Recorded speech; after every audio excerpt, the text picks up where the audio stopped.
esta historia, un testimonio sobrecogedor de lo que acecha en las sombras de la fe y la superstición, nos llega de parte de un músico de orquesta de México.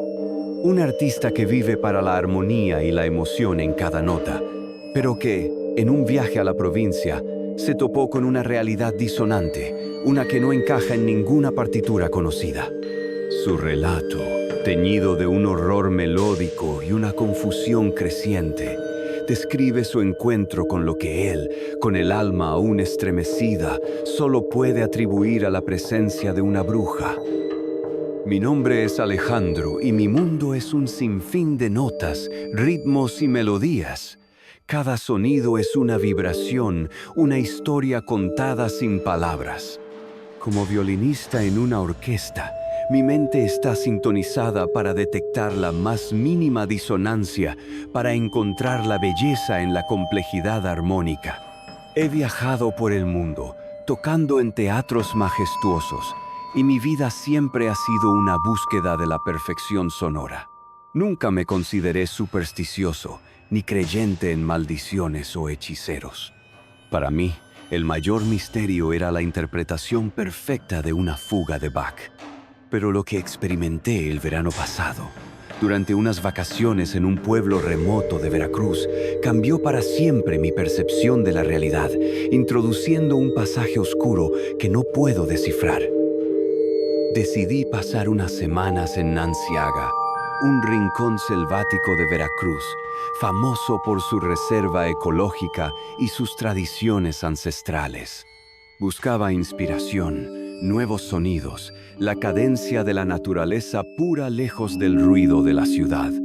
Renté una cabaña sencilla, de madera, en las afueras del pueblo, justo donde la selva empezaba a reclamar el terreno. La gente del lugar era amable, pero reservada, con un aire de misticismo que me pareció fascinante. Todo comenzó la tercera noche. Había estado practicando mi violín, dejando que las melodías flotaran en el aire húmedo y denso de la selva. Cerca de la medianoche, me interrumpió un sonido inusual proveniente del exterior.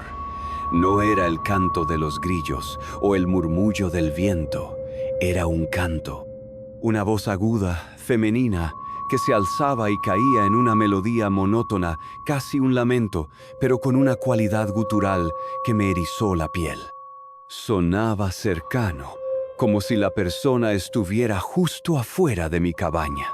La melodía era repetitiva, con una armonía disonante que me revolvía el estómago. No era español, ni ninguna lengua indígena que hubiera escuchado. Me asomé a la ventana, mi corazón latiendo un ritmo acelerado. La selva era un muro de oscuridad, impenetrable. El canto continuó, ahora más fuerte, como si la voz se acercara.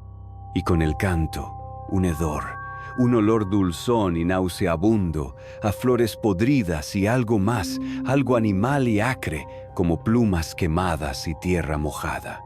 Era un perfume de muerte y ritual. El canto cesó abruptamente. El silencio que siguió fue más aterrador que la melodía, denso, expectante. Y entonces escuché un sonido distinto, el aleteo de alas. Pero no eran alas de pájaro. El sonido era pesado, rítmico, como si una criatura grande o varias volara justo por encima del techo de mi cabaña. Luego, el aleteo se alejó y todo quedó en silencio. Me quedé inmóvil, mi violín aún en la mano, un escalofrío helado recorriéndome. Mi mente de músico, que busca la armonía y la explicación sonora, no encontraba nada que encajara en esta cacofonía de terror. A la mañana siguiente, quise convencerme de que había sido un sueño o que la selva, con sus sonidos extraños, me había jugado una mala pasada. Pregunté a los locales sobre cantos nocturnos o aves grandes. Me miraron con ojos evasivos. Una anciana, que vendía hierbas en el mercado, me advirtió: «La selva tiene sus propias voces, joven. Algunas es mejor no escucharlas. Hay mujeres que vuelan por la noche y no son aves». Las palabras me helaron la sangre. Las noches siguientes, el patrón se repitió. El canto, el hedor, el aleteo, cada vez más cerca, más personal. Sentía la presencia fuera de mi cabaña, una sombra invisible bailando con esa melodía profana. Una noche, el canto no vino de afuera, sino de dentro de mi propia cabaña. Me desperté sobresaltado. La voz, aguda y lúgubre, flotaba en mi sala. El hedor a plumas quemadas era abrumador. Me levanté, tembloroso, y encendí la luz. La voz se cortó de inmediato y el olor se disipó. Pero algo había cambiado. Mi violín, que había dejado cuidadosamente sobre su estuche, estaba en el suelo. Y sobre el puente del violín, enredado en las cuerdas, encontré un pequeño nido de ramas retorcidas y plumas negras, diminuto, pero grotesco. No era de ninguna ave local que conociera. Las plumas eran de un color negro azabache, con un brillo metálico, y parecían quemadas en los bordes. Intenté la lógica. Grabé los sonidos con mi celular, pero al reproducirlos, solo se oía estática y un murmullo indescifrable. Las fotos que tomé del nido salían borrosas, como si una interferencia invisible impidiera la claridad. Me sentía atrapado en una partitura sin ritmo. La escalada fue progresiva y metódica. Un día, al despertar, encontré pequeños amuletos de barro y huesos de ave atados con hilos rojos, colgando de las ramas de los árboles que rodeaban mi cabaña. Objetos toscos, pero imbuidos de una energía perturbadora. Otro día, mis partituras, organizadas meticulosamente, aparecieron desordenadas, y algunas páginas estaban marcadas con extraños símbolos dibujados con sangre seca, símbolos que no reconocía, pero que parecían ancestrales y malignos. El hedor a plumas quemadas y azufre se volvió permanente en mi cabaña. Decidí irme del pueblo. La inspiración se había convertido en terror. Empaqué mis cosas, mi violín, pero esa última noche, la tormenta se desató. El canto no era ya un lamento, sino un chillido agudo, una risa estridente que parecía arañar el cristal de mis ventanas. El aleteo se escuchaba por todas partes, como si docenas de criaturas volaran en círculos alrededor de mi cabaña. La electricidad se cortó. En la oscuridad total, solo interrumpida por los relámpagos, escuché los ruidos dentro de la cabaña. Algo se arrastraba por el suelo, golpeando los muebles. Tomé mi linterna y la empuñadura de mi violín como única defensa. Un relámpago iluminó mi sala por un instante, y en el centro vi una silueta. No una persona, no un animal. Era la figura de una mujer anciana, encorvada, pero su forma era fluida, distorsionada, como si su cuerpo se estirara y encogiera. Su piel parecía ajada, cuarteada, pero lo más aterrador eran sus ojos, dos orbes brillantes y rojizos que emitían un fulgor maligno en la oscuridad, fijos en mí. Su boca se abrió en un grito silencioso que sentí en mis huesos, y de ella, en lugar de una lengua, algo oscuro y puntiagudo se movía.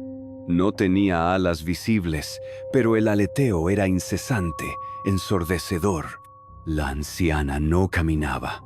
Su movimiento era un arrastrarse rápido, un deslizamiento antinatural por el suelo, mientras su forma parecía vibrar, distorsionarse, como si luchara por mantener una apariencia corpórea. Era una imagen de pesadilla, una composición de horror puro. Grité, un sonido ahogado que se perdió en el estruendo de la tormenta. Levanté mi violín como si fuera un arma, mi arco aún pegado. Apunté la linterna a la figura, que parecía resistirse a la luz, retrocediendo hacia la oscuridad de la esquina. Otro relámpago, y la figura desapareció, dejando solo un rastro de hedor a azufre y una sensación de frío absoluto. Salí corriendo de la cabaña, sin preocuparme por nada. Bajo la lluvia torrencial, corrí por el sendero hacia el pueblo, el lodo pegándose a mis pies descalzos. No miré atrás, sabía que no podía volver. Logré llegar a la estación de autobuses al amanecer. Tomé el primer autobús a la Ciudad de México, sin importar el destino. Dejé todo, mis partituras con símbolos de sangre, mi cabaña, mi intento de encontrar una nueva sinfonía. Lo que descubrí en esa selva fue una armonía de terror. Ahora, vivo en la ciudad, rodeado de ruido, buscando la seguridad en el caos. Pero el miedo me persigue. El violín, mi compañero de toda la vida, se siente pesado en mis manos. A veces, al tocar, mis dedos se equivocan en las notas o el arco produce un chillido disonante que no es mío. El hedor a plumas quemadas y azufre aparece en mi apartamento sin razón aparente y el aire se vuelve frío, pesado. Mis pesadillas están llenas de la figura de esa mujer, su canto estridente, su aleteo ominoso. Lo más aterrador de todo, para mí, un músico que busca la coherencia y la belleza en el arte, es la ausencia de una explicación estética. Mis composiciones mentales no encajan. Cada evento desafía la lógica, la biología, las leyes de la física. Mis sueños están llenos de melodías imposibles, de ritmos que no tienen sentido, de colores de pesadilla. No puedo crear una sinfonía de una bruja que vuela sin alas, que canta en un idioma muerto y que me mira con ojos ardientes desde la oscuridad de la selva. No hay una partitura para el terror puro. La ciencia, la razón, el arte me han abandonado. Mis colegas músicos me escucharían con una mezcla de fascinación mórbida y preocupación por mi salud mental.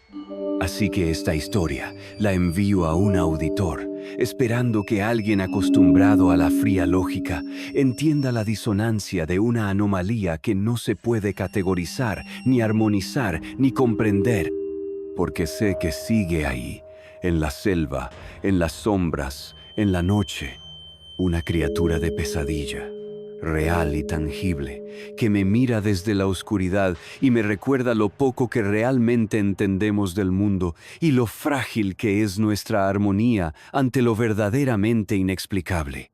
Y a veces, al despertar, juro escuchar una melodía lejana, un canto gutural que se infiltra en mis sueños, y me pregunto si ella está afinando su instrumento para una nueva y más perturbadora sinfonía.